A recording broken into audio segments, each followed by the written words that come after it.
Hi, my name is Eric, and I'll share with you some of the findings from my dissertation fieldwork that took place during the 2019-2020 academic year, funded by a Fulbright Hays research grant. My research takes a critical look at a policy that allows public schools in Taiwan that are comprised of a majority of indigenous students, called indigenous key schools, to become indigenous, quote, experimental schools. These new schools are still public schools, but are permitted to devote a greater proportion of time to indigenous knowledge and culture in their curricula and are comparable to indigenous charter schools in the U.S. context. Taiwan's first female president leveraged the weight of her 2016 landslide electoral victory in order to prioritize an apology and pledge of reparations to Taiwan's indigenous people.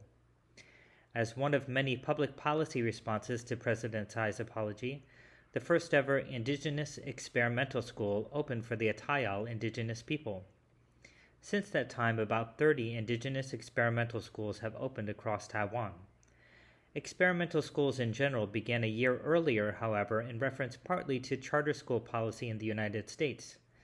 The original experimental school policy was not introduced with indigenous education in mind at all. Indigenous communities nonetheless used this loosening in educational regulation by opening up their own experimental schools.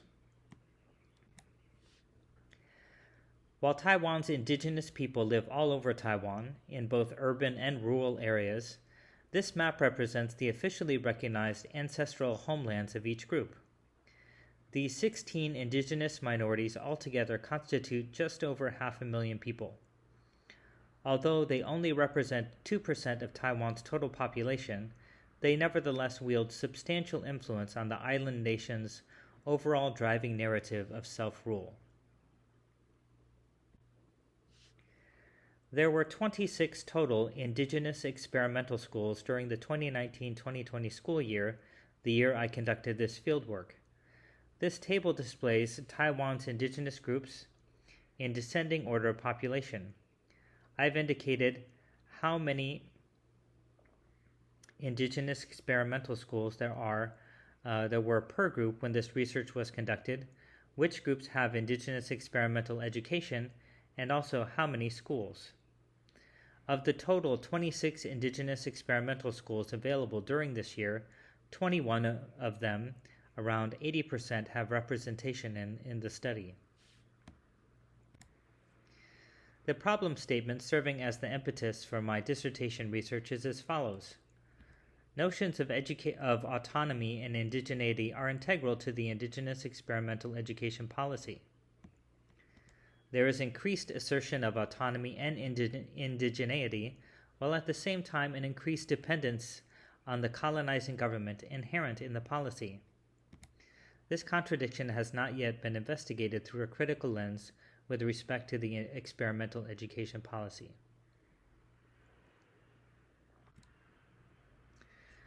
I employ the perspective of policy as practice and viewing educational policy ultimately as how it's practiced on the ground. In doing so, my research contributes to literature related to critical policy analysis, CPA, which investigates disparities between the rhetoric and reality of education policy. I utilize the comparative case study research framework that examines how educational policies are transmitted and interpreted across horizontal, vertical, and transversal axes. According to this framework, educational policies are to be examined comparatively, horizontally, across different locations that are implementing an ostensibly identical policy, vertically throughout different tiers of educational governance from policy writer to policy user, and finally transversally as policies are used in different temporal contexts and anticipated to change over time. My study draws from indigenous scholars that cite a fundamental dichotomy between safe and dangerous zones in the implementation of indigenous education policy that highlights the complexities and pitfalls of relying on government resources for instituting indigenous education reform. Underneath this theoretical framework, efforts for indigenous education reform that require support and resources from a colonizing government are often autonomous only within certain, quote, safe domains, whilst nevertheless highly constrained with respect to other dangerous domains, such as education done with the indigenous language as the medium of instruction. Indigenous education reform should consider what resources indigenous communities require in order to establish sovereignty, rather than primarily consider how much autonomy should be given. Drawing from these indigenous scholars, I regard as distinct notions of sovereignty and autonomy. Autonomy can only be granted to children. Children should, in gradual fashion, be allowed certain pockets of autonomy to make their own decisions and take care of their own needs. However, adults inherently have sovereignty to do these things. For adults, the question is whether or not sovereignty is viable. Do the adults in question have the resources, education, and infrastructure to continue to prosper under their own volition? By continuing to frame the issue of indigenous education in terms of autonomy, a paternalizing relationship with the state is continually reinforced. Indigenous people are continually under scrutiny as to whether they should really be allowed to make decisions for themselves. By shifting the issue to sovereignty, the questions change to address potential insufficiencies of resources, education, and infrastructure.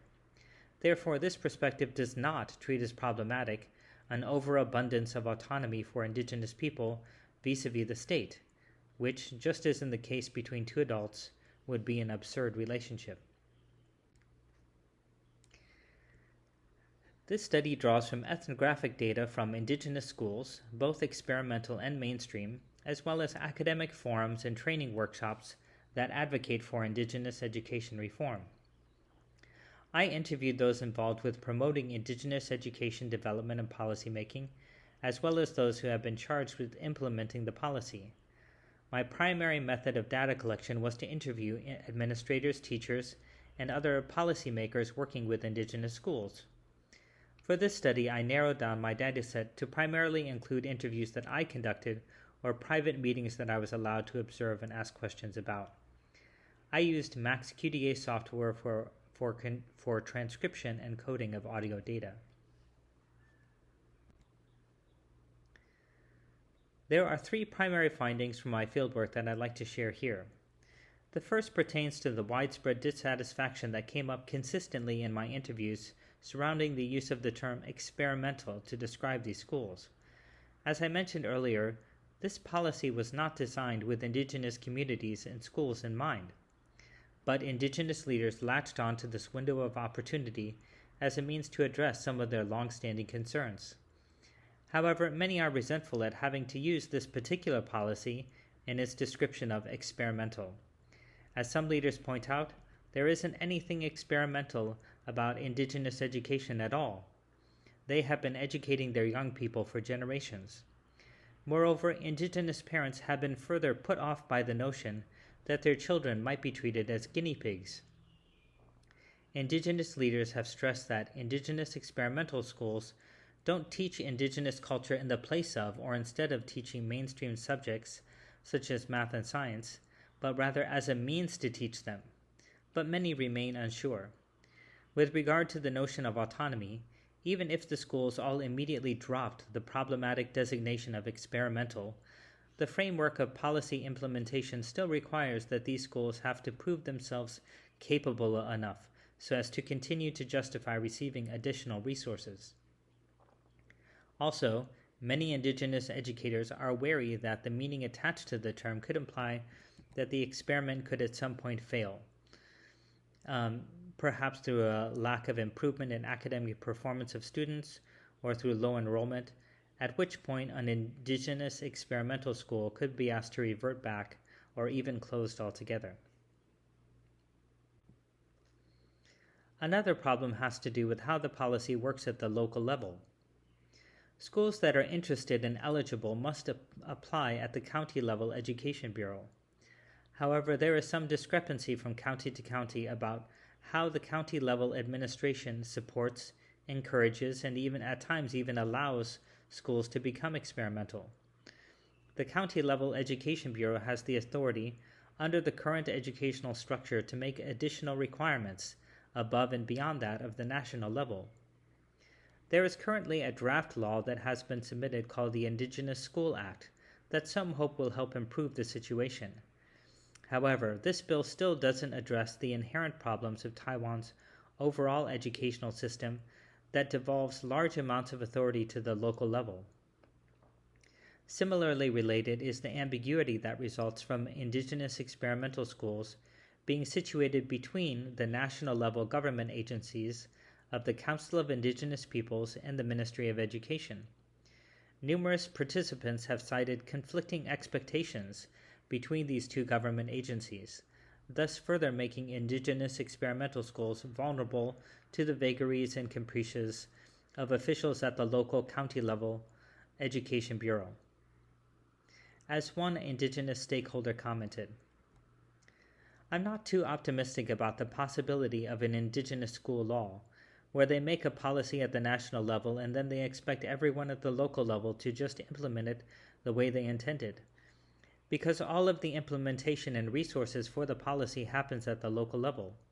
So unless all of the manpower and all of the resources are going to come from the national level, then I don't think an indigenous school law is going to make that much of a difference. Indigenous experimental schools have said to me that they wish they could just report directly to the National Level Education Bureau. They don't want to be managed by the County Level Education Bureau because they will have a different set of requirements. The national level will say that you should do it in such and such a way, but the local level will say no, because the department that's evaluating you is at the local level. So you could just do what the national level says, but when it comes time for you to be evaluated, you're in trouble." Finally, another difficulty with regard to the policy is a common misunderstanding as to the purpose of the schools, in the assumption that their goal is to help indigenous groups, quote, preserve their culture. This posturing orients the policy towards the past, further worrying some indigenous parents that their children's participation in indigenous experimental education will alienate their children from future economic opportunities. However, as one indigenous leader explained to me, "We are not trying to preserve our culture. You only preserve things that are dead." As indigenous culture is alive and dynamic, indigenous leaders want to create a comprehensive educational structure that will nourish that development. Therefore, another problem with the indigenous experimental education policy is that it is overwhelmingly represented by schools at only the primary school level. Thus, leaders are concerned that their efforts will largely be in vain as students progress through secondary and post-secondary education without the reinforcement and continual development of indigenous knowledge and ways of knowing. In conclusion, my study investigates how indigenous experimental education policy is being implemented by examining the concept of autonomy and how it influences notions of schooling.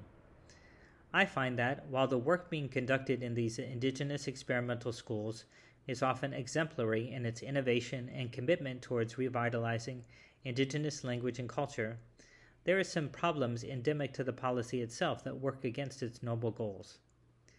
These problems are rooted in the fact that the policy was not designed with indigenous people in mind.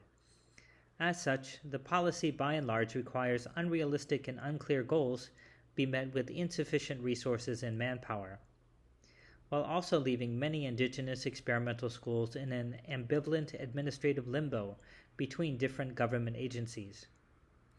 In order to align with the educational goals of indigenous communities in Taiwan, attention should be paid to removing unwarranted requirements on indigenous schools, standardizing expectations across the tiers of national and local governance, and also establishing infrastructure of continuous indigenous educational input from preschool through to higher education. Thank you.